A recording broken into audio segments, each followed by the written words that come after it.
कैसे हैं आप सब। आज की वीडियो में आपका स्वागत है। आज का टॉपिक है इंडिया का सीक्रेट आइलैंड प्रोजेक्ट, स्वर्ग बनेगा या तबाही।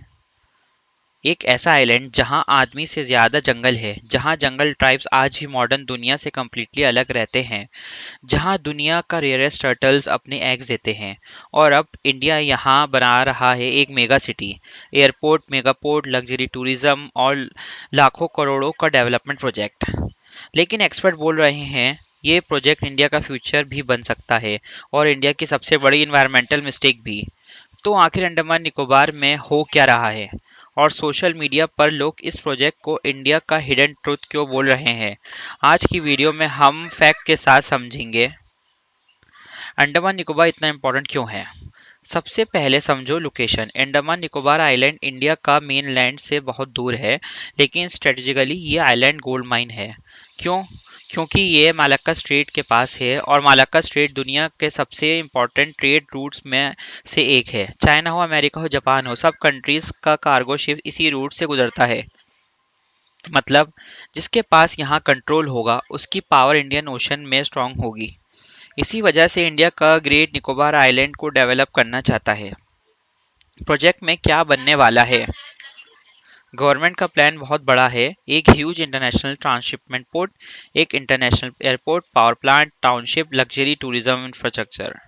सिंपल वर्ड्स में समझो, गवर्नमेंट अंडमान निकोबार को सिंगापुर या दुबई जैसा ग्लोबल हब बनाना चाहती है। और हॉनेस्टली सुनने में ये प्लान काफ़ी एक्साइटिंग लगता है। जॉब्स आएंगी, टूरिज्म बढ़ेगा, इकोनॉमी ग्रो करेगी, इंडिया की मिलिट्री पोजीशनिंग स्ट्रांग होगी।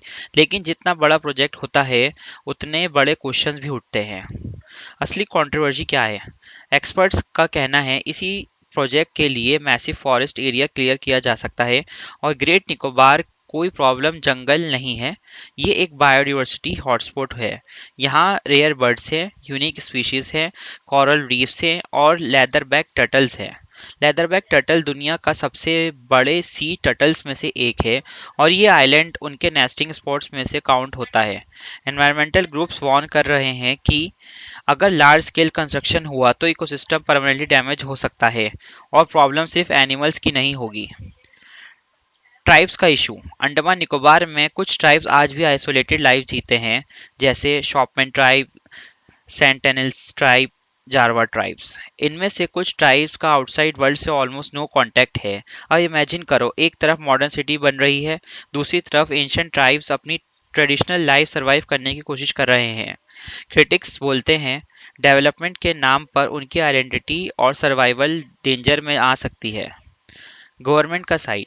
अब यहाँ एक इम्पॉर्टेंट पॉइंट समझना ज़रूरी है। गवर्नमेंट का कहना है इन्वायरमेंटल सेफगार्ड रखे जाएंगे, फॉरेस्ट इम्पैक्ट को मैनेज किया जाएगा, ट्राइबल प्रोटेक्शन इंश्योर होगी और प्रोजेक्ट इंडिया की नेशनल सिक्योरिटी के लिए क्रिटिकल है। और हॉनेस्टली ये भी कम्प्लीटली इग्नोर नहीं किया जा सकता, क्योंकि इंडिया को इंडियन ओशन रीजन में स्ट्रॉन्गर प्रेजेंस चाहिए। रियल क्वेश्चन क्या है। तो असली डिबेट क्या है। डेवलपमेंट वर्सेस इन्वायरमेंटल नहीं, असली डिबेट है क्या डेवलपमेंट सस्टेनेबल हो सकता है, क्या हम मॉडर्न इंफ्रास्ट्रक्चर बना सकते हैं बिना नेचर डिस्ट्रॉय करे, क्या इकोनॉमिक ग्रोथ और ट्राइबल प्रोटेक्शन एक साथ पॉसिबल है। क्योंकि अगर बैलेंस नहीं बना तो हो सकता है फ्यूचर में लोग बोले इंडिया ने एक पैराडाइज को कंक्रीट जंगल बना दिया। लेकिन अगर प्रोजेक्ट स्मार्टली एग्जीक्यूट हुआ तो शायद ये इंडिया का नेक्स्ट सिंगापुर बन सकता है। अब डिसीजन आपका। आपको क्या लगता है, डेवलपमेंट ज़रूरी है या नेचर को अनटच रहना चाहिए। कमेंट सेक्शन में ज़रूर बताना। अगर आपको ऐसी रियल फैक्चुअल स्टोरीज पसंद हैं तो चैनल को सब्सक्राइब करो, क्योंकि इंटरनेट पर नॉइज़ बहुत है लेकिन फैक्ट्स बहुत कम हैं। तो दोस्तों मिलते हैं अगली वीडियो में, तब तक के लिए बाय बाय।